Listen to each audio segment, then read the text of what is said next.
Hello and welcome to another episode of Taking a Closer Look. Today we're going to have a closer look at the Tier 6 American medium tank, the M4A3E2 Jumbo Sherman.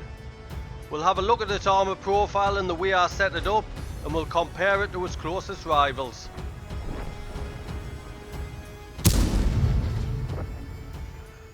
Here we are with the M4A3E2, and I'll quickly show you how I set this tank up.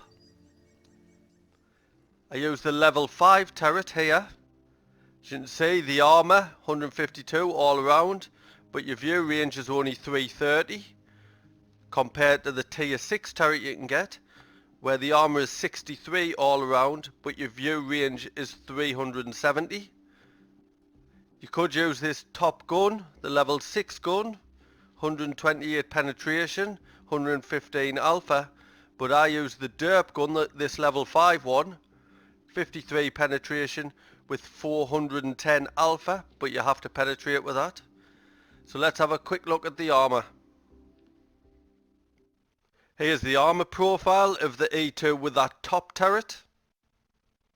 122 on the cheeks.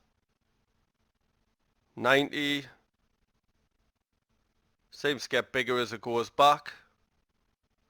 On the bottom 64. And on the top 137, but the cupola 45.6. But this is the turret that I use. As you can see, big, looking red, which will be a bounce. As you can see, 236 on the cheeks, 34, 220 as it goes back. On the bottom 182, 394 on the top. Cupola 177, so you can see a lot better this turret. Gun mantlet 177 up to 300, so you're not going to go through that turret. So we'll have a look at the hull. Bottom plate, you can see the red 272, you're not going to go through that. This part of the bottom plate 146, slight chance of going through that. Then we'll have this bit, the peak on the top plate, 181. You're not going through that either. And then you've got this bit, 134. You've got a chance. If you're going to shoot at this, try and hit this bit. It is the weakest part. Have a look if it's angled. Using a bit of gun depression. Still, you're not going to go anywhere through that turret.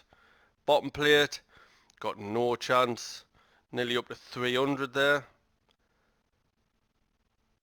210 then.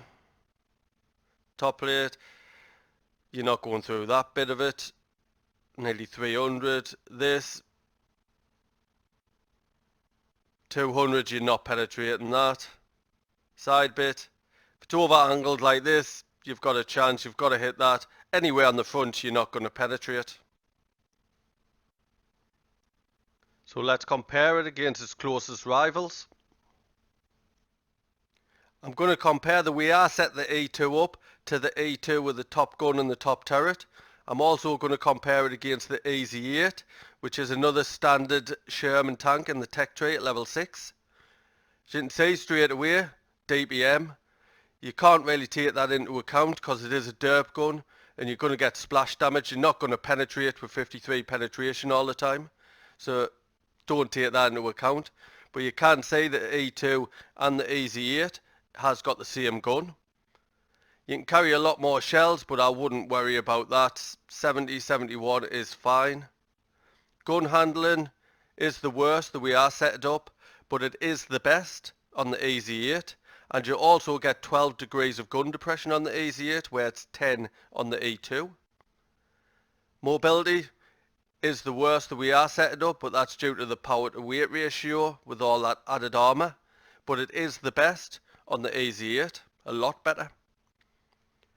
Hull armour is obviously the same on the E2, but you can see the turret armour, the way I set it up, is a lot better. View range. The way I set it up, you only get 330, but as you can see, 370 from the E2 with the top turret, and 370 from the Easy 8. So basically, if you're not going to set it up how I do, I would buy the E8 over the E2. I hope this episode of Taking a Closer Look has been useful to you. As you can see, I've got the Easy 8 in my garage as well. Nice to have that variety of gameplay. If you're new to the channel, please subscribe, little icon, bottom right hand corner. And as always, if you have any feedback, please could you leave it via the thumbs button in the comment section below. Cheers.